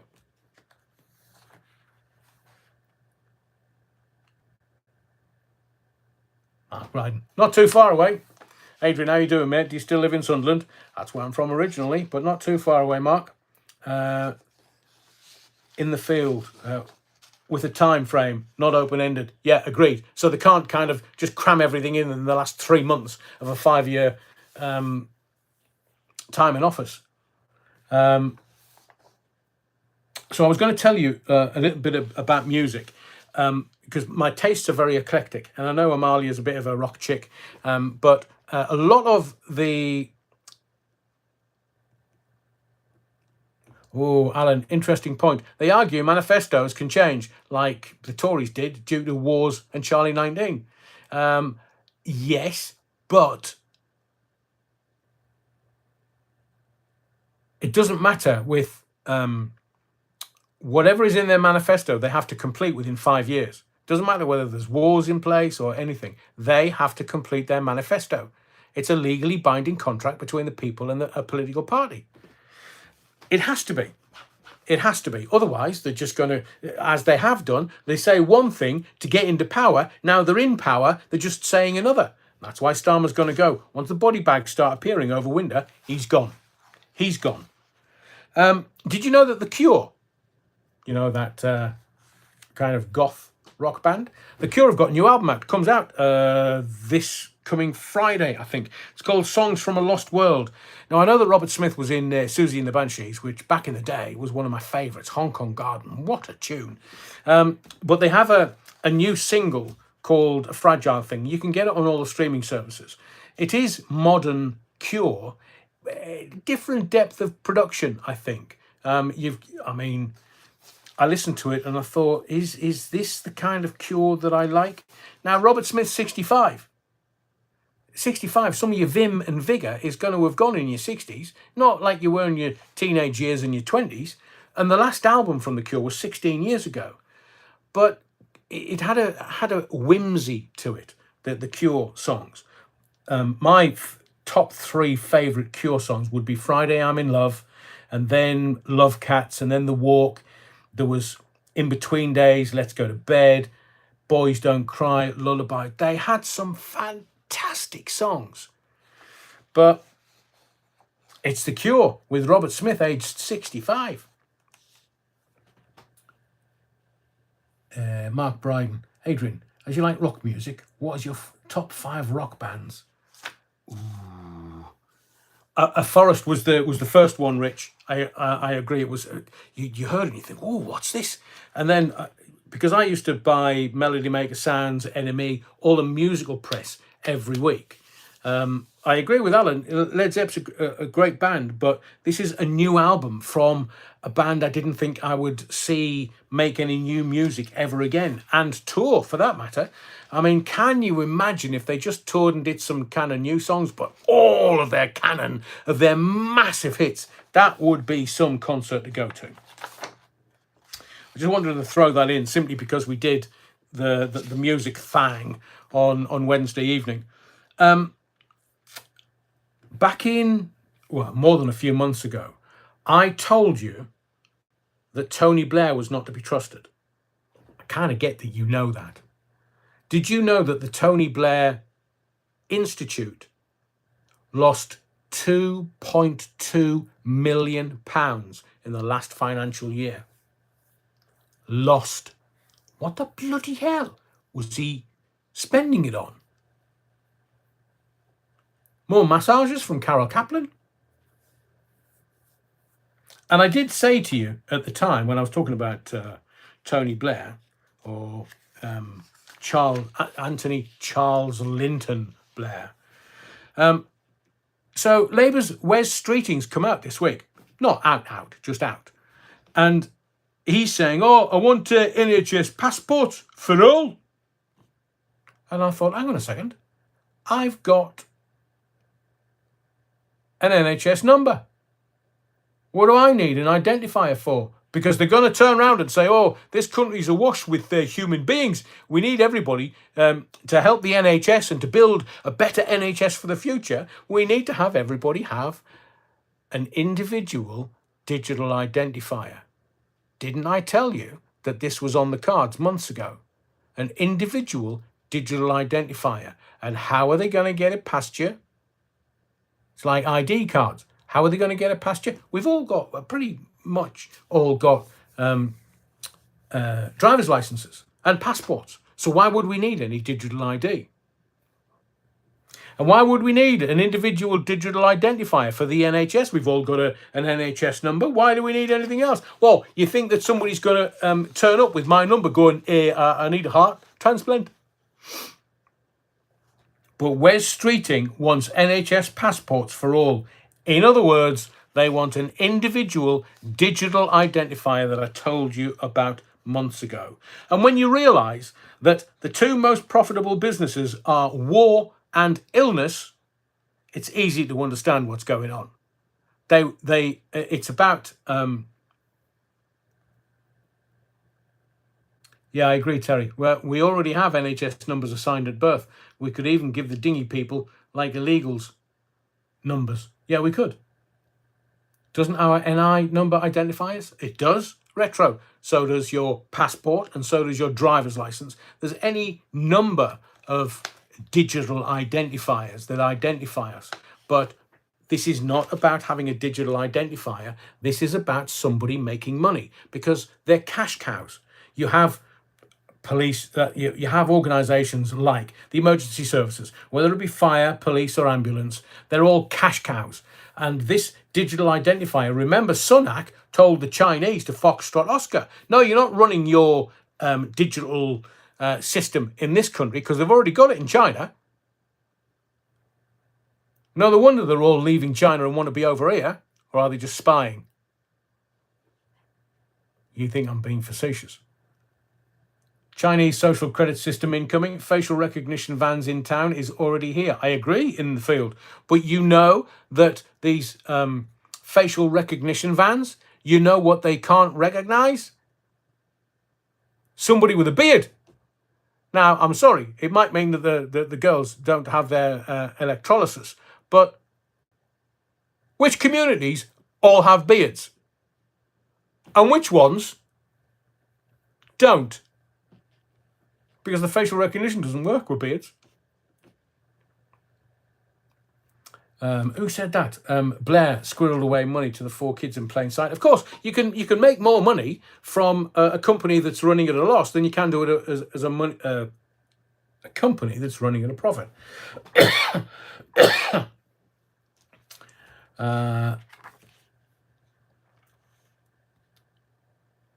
So the reason why G4S wanted to do all the kind of periphery stuff and Sodexo wanted to do all the periphery stuff for the emergency services, because they're massive cash cows. If you can get your claws into that, you're going to make millions and millions and millions, because the government spends billions on these massive cash cows. And that's why Blair wanted to be in. He obviously wanted to run, and that's why he's talking about it. He wanted to run the individual digital identifier for the government because it would make him tens of millions of pounds. That's why he's in there. Just grease my palm. Should we talk about the Centre for Countering Digital Hate? Bloody hell, Adrian, what are you talking about? Terry says it uses all sorts of point measurements on the face. I know it does. Don't recognise a beard, though, unless you're obviously Prince Edward. As part of the employment process, you have to pass the right to work process, passport, etc. I mean, it used to be that you would just turn up for an interview. Yeah, we'll have you. Just sign here. Right. Start Monday. Now, they want to know that you're not money laundering. Well, that's what they say, isn't it? With the bank accounts and stuff, they're trying to make. Andrew James says, I'm sure we can all form ZZ Top tribute bands. Brilliant. We need to have grey beards, though. No, we'll leave that a bit boring. It's just about the 100 Labour representatives that went to America, and Trump's gone, whoa, hang on a second. That's electoral interference. You're wrong.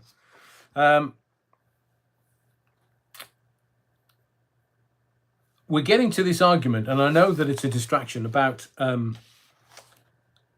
defining a working person. And I think it's the Labour Party. Look, if you know that the game is this: destroy everything, destroy borders, destroy communities, destroy people's abilities to source food and energy and money, so that you have to be employed by the government, and you, if you play along with the government, will be given a house, accommodation, and food, and heating and lighting, and that's what this game is all about.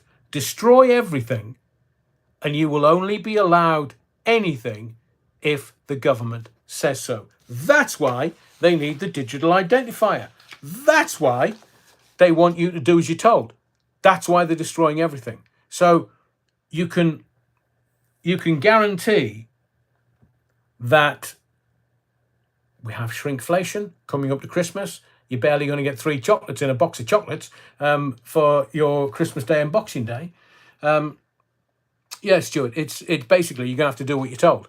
And you like the Communist Party. Look, this Marxist, communist, comrade Kia, that's what they're after. It's not, I mean, we are wanting the best for everyone. That's why in 2021 we were trying to do our best, thinking that we should do our best for everybody else. We all of a sudden just made community matter. But they didn't. They wanted the community smashed. They want you to do as you're told. They want to control your housing. And why does BlackRock own 47% of Ukraine? Why is BlackRock going to make money out of war? Because it'll be BlackRock that rebuilds the Ukraine. Don't you get it? So not only do these, the military industrial complex flog arms or give loans to Israel or Ukraine amounting to hundreds of billions of dollars so that they can spend with Americans' arms or armaments manufacturers. I've told you before, 60% of America's GDP, gross domestic product, is arms or armaments related. So whilst people are buying American arms and armaments from any of the Boeing and all of the military industrial complex, American industry stays afloat. The economy stays afloat. But can you imagine breaking down America or Britain or Europe for that matter?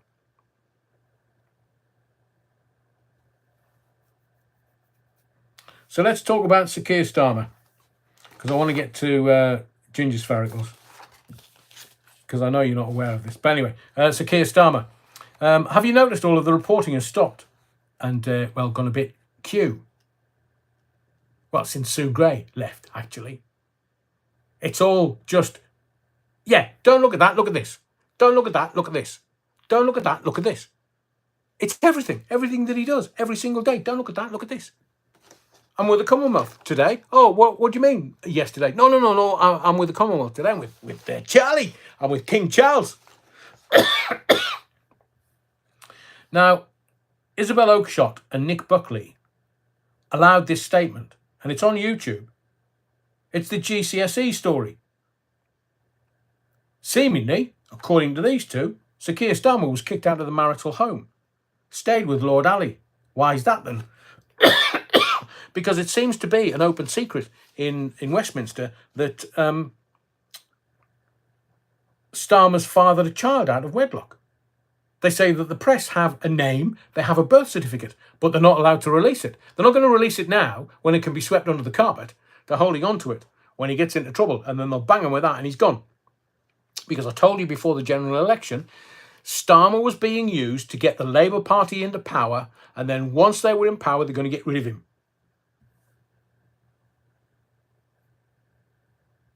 Now, whether this story is true or not is a different matter, but I will guarantee you that if it's not true, it's going to make young Keir apoplectic.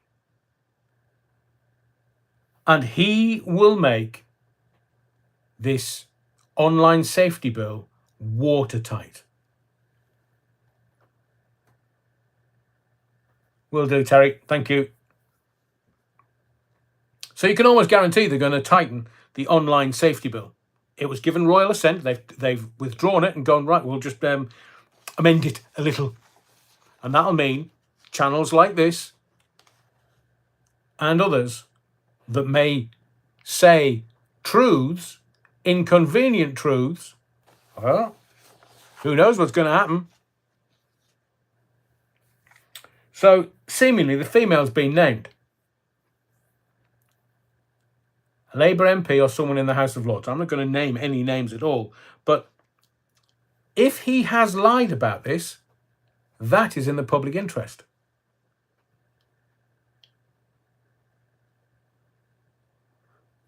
Who's your daddy now? Tracy the Celibate Sinner.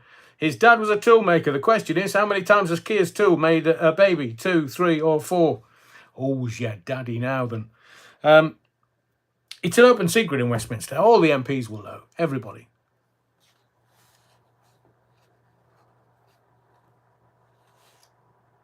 Or are they waiting to get young Keir out around Christmas when the dead bodies start piling up, the body bags start piling up, and then they've got this? And there's a question. On Remembrance Sunday, seemingly the veterans are going to turn their back on 2 Keir when he lays a wreath at the cenotaph. That's going to be powerful in itself. The veterans going to turn their back on 2 Keir when he lays a wreath at the cenotaph. Very quickly, I've got. Let me see if I can get around this. So, going to talk about the royals just very quickly. So, Meghan Markle, seemingly, there's a Diddy documentary set to expose her yacht girl past. Now, it's one of those open secrets, I suppose. It's been one of those things that's been talked about for ages. Terry Wookfit says something very interesting. That's brought up every year. Has it happened yet? Again, they'll name social media and they'll blame disinformation and misinformation on social media. But as I've said, I have asked it as a question rather than a definitive statement. So with the royals, Meghan Markle, Diddy documentary set to expose her past. So I'm going to ask you a question. Can you remember being told that they met on a blind date? And then can you remember being told that he made her a roast chicken dinner on the first date? And then can you remember that they said they met online for a first date? Can you remember all that? Did Harry meet Meghan at a Diddy party? Because the rumours are that Andrew met Meghan before she met Harry. Wonder what they got up to. Rearranging his teddies, perchance?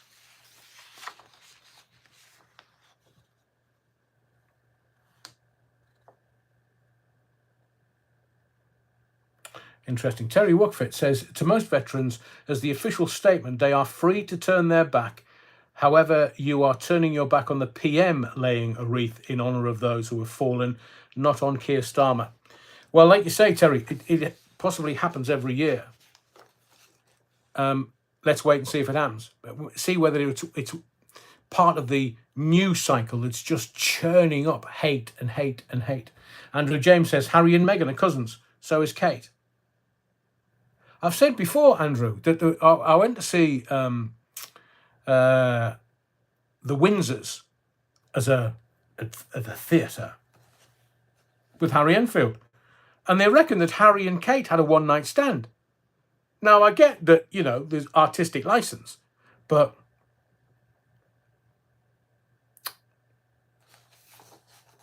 it's amazing. It's amazing. So the other thing that I wanted to talk about is I'm going to ask you a question.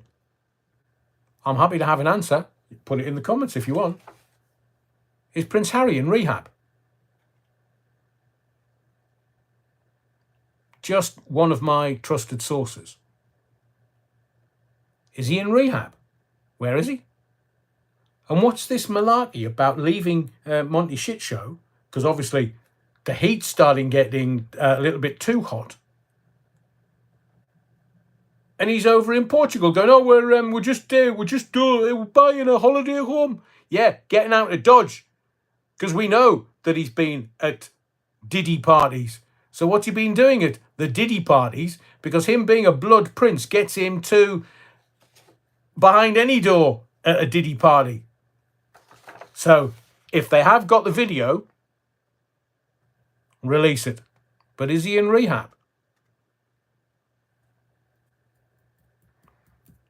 And what about, okay, me being a cynical old tart, this thing, Portuguese bolt hole. I agree, Rich, but it's just random. It's the, as my ninja teacher used to tell me, it's the presence of the unusual in the usual. Why would they suddenly go to Portugal? Is Charlie on his way out?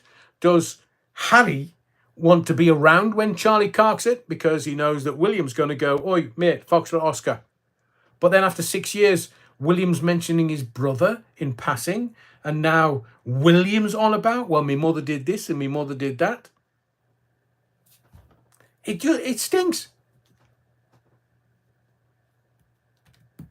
Paulie Galtieri, Kitty was at Lord Boothby parties. I know, and that's why he had to spend all. Not Kitty. I mentioned the Cray twins earlier. One of the Crays was at the Boothby parties also, and that's why he had to stay in jail. Boothby wasn't best happy. Some things never change. Charlie's fingers were massive when they showed him on the telly the other day. Size queen. That's Alan, of course, not Charles. But when he was having his photograph taken, and I was looking at him thinking, you sure that you're the king? Because you're hiding your fingers. And it's the only original digital identifier. See what I did there? Yeah, Amalia's. Yeah, Charles looks so old, like he's aged 20 years in the last 6 months. So maybe he's on his way out. Ray Norton, Cilla Black knew about Kitty's parties. Did she? Did she say anything? Not aware of it. William is offering an olive branch to save the reputation of the royal family. There is that, Rich. But the fact that, I mean, what he put in spare, I'm looking up there because the book's up there, what he put in spare to make the money, is he just trying to patch things up? Are they getting divorced? Because the rumours are rife that they're getting divorced. They're saying, oh, it's a professional divorce. They're doing their own thing. Well, he's disappeared. Is he in rehab? And I will say this to you. I don't believe all this new drama from the Monty Shit Show. I've got a feeling that Ginger Sphericals wants to go back to his family so his IPP, Internationally Protected Person status, will be back and bury all of his illegal deeds and get back with their young Meghan and have her slide in and be part of the royal family again. As far as I'm concerned, no one should believe a word that comes out of either mouths. The gruesome twosome. But Paulie Galtieri, did Jill Dando know about Kitty? Oh, yeah. Yeah. Are they living in separate houses? Not sure, Stuart. I think they might be. Well, one in Portugal, one in Montecito. And to kind of round things off as Harry rushes to rehab for the next Netflix flop. I think they've pulled them. They've pulled all their stuff that they're producing. I just want to wish Johnny Walker well. 79-year-old, presented his last show on Radio 2 today, sounds of the 70s. And Johnny Walker made Radio 2 cool. How? Well, thanks to his coke and whores. Can you remember the time when he was providing stuff to Arabs or Saudis? And, well, the coke and whores debacle made Radio 2 cool again. So we have a lot to thank Johnny for. Harry will go to Turkey first for a hair transplant, though. Yeah, brilliant, Andrew. I mean, have you know, he was taking the mickey out of William. Going, oh, he's got no hair. And then he has to have his own ginger bonce touched up for Photoshop and stuff.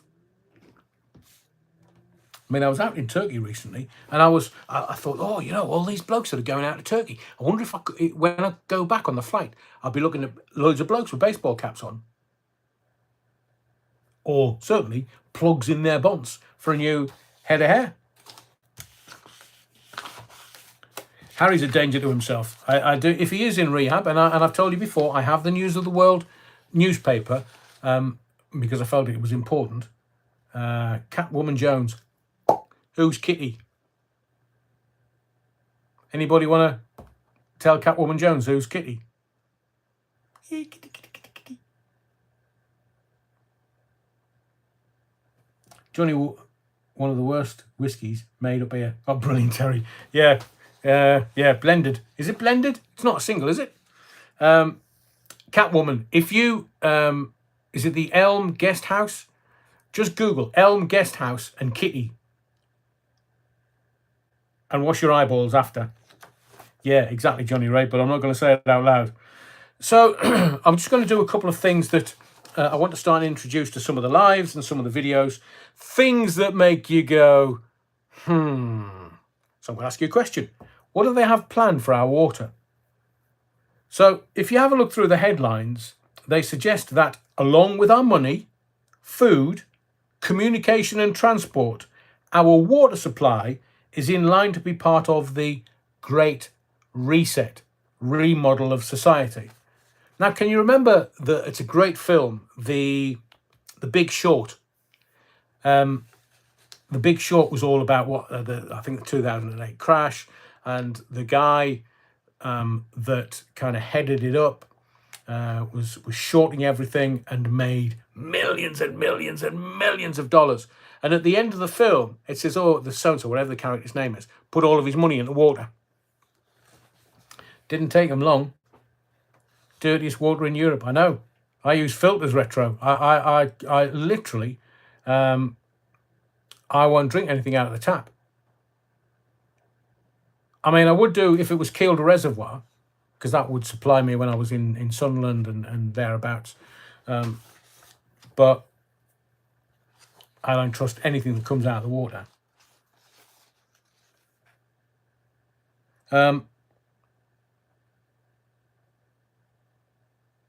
So I guess things that make you go, number two. I guess that it's been officially reported by the New York Post that they've reviewed the footage of P. Diddy having sex with a much younger A-list male celebrity that will more than likely be published soon for the general public once legalities are worked out. So I'm hearing the younger male stars in the P. Diddy video were Justin Bieber and Jaden Smith, Will Smith's son. Have you heard the audio? No, I'll leave that there. I also ran across some info on Kevin Hart and how he was on a tape getting rammed by some male after he took a spiked drink. So I've heard that video, that audio. And I've got, I don't know whether I can get away with it on here. I can on X, but I can't on here. I've got pictures that have been leaked of a Diddy party with J-Lo topless and other celebs topless. And you know they're not a kick in the backside away from getting their freak on. Rich, no, it's not nice audio. Some guy being nailed by Diddy. It's not. It's quite traumatic, actually.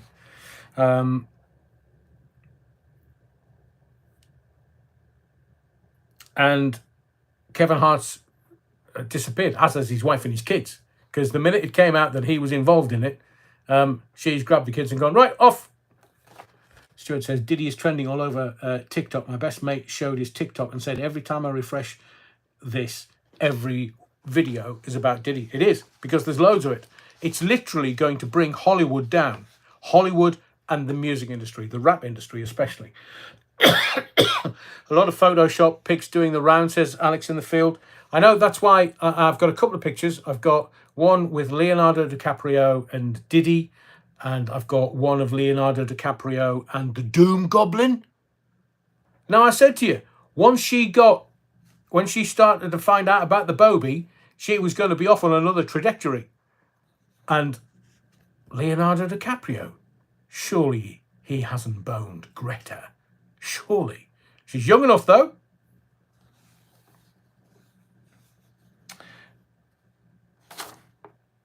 Things that make you go, So seemingly, bit of science for you. Fungal brains.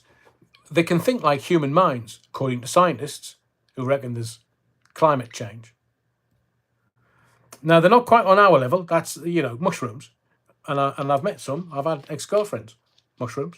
But they're not as far off as you might think. A new study claims that fungi possess great intelligence to the point where they can make decisions.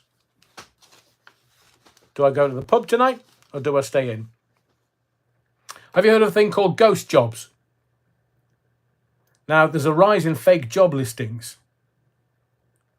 And it says everything about the current job market, where people think, oh, there's loads of jobs. Ray Norton, boned Greta. How very dare you? Oh, brilliant. English bottle cap. Doom gobbling Leonardo. You see, you're more funny than me. Nicky Watson, that's what I get, Ray Norton. What, bone? Nicky. In the field, Amalia Grassi. Yeah, Stuart. Know of him. Never listened to him. Who? I'm the only one who didn't have a clue who the feck Diddy is until this kicked off a few weeks ago. I looked at some of my old notes from some of my lives, and I was telling you this back in May. I was telling you all about this in May. And I know sometimes you kind of look at me and go, what the bloody hell's he talking about? Because sometimes I have to use code, and sometimes I have to be very subtle about things. But I leave all these up here because you can go back and look at the lives from end of April, beginning of May, and you'll be like, oh, he said that. Moving target, harder to hit. So ghost jobs. Seemingly legitimate companies are increasingly posting fake job listings, often referred to as ghost jobs. 4 in 10 companies posted fake job listings in 2024, and 3 in 10 are currently advertising for a role that is not real. What the bloody hell are they doing that for? Things that make you go, UN study reveals transgender athletes have won nearly 900 medals in women's competitions. The 20-page document examined violence against women and girls in sports and claims more than 600 biologically female athletes have lost at least 890 medals to transgender competitors. Things that make you go, There's a mystery of 1,000 dead whales and dolphins. For some reason, more than 1,000 whales, dolphins and porpoises have died around the UK's coastline every year for the last 8 years. That's roughly twice as many as in the 25 years before that. What could that be? Things that make you go, So we'll take a few more comments. Ray Norton, apparently a play about Shannon Matthews showing soon. Yeah, I'm aware of that. A sultan's with the brains of a raisin. Brilliant. Greta is on the spectrum. Parents have plenty to answer for there. And from the picture I've seen, I think Leonardo might. Mind you. Is she old enough to be his girlfriend yet? The Ul Bovril offshore wind farms, the cause. That's the answer I was looking for, the Ul Bovril. Jules D, an abomination. Rich, sonar. Could be anything. Please make sure that you've smashed the likes before you leave the body of the Kirk this evening. Hope you've enjoyed this particular live. Different from Wednesday and different from last Sunday. It's never the same thing twice. Has anyone found Keith Bennett, the Moors murders? I don't think anybody's found the body, P.T. Ham. I think that was one of the things that the two evil, before they died, they were just playing with Greater Manchester Police and the general public. The Ul Bovril, great again, Adrian. Thank you, the Ul Bovril. Nicholas, yes, the women's high jump fave lost because her knob knocked the bar off. That is proper funny, Nicholas. Please smash the likes before you leave the body of the Kirk. Please leave the body of the Kirk in the state that you found it. Not trashed, you wrong'un. Please take the spare Battenberg and the Curly Whirlies and the Alta wine, because the choir boys do kick off if it's a bit of a traumatic cleanup tomorrow.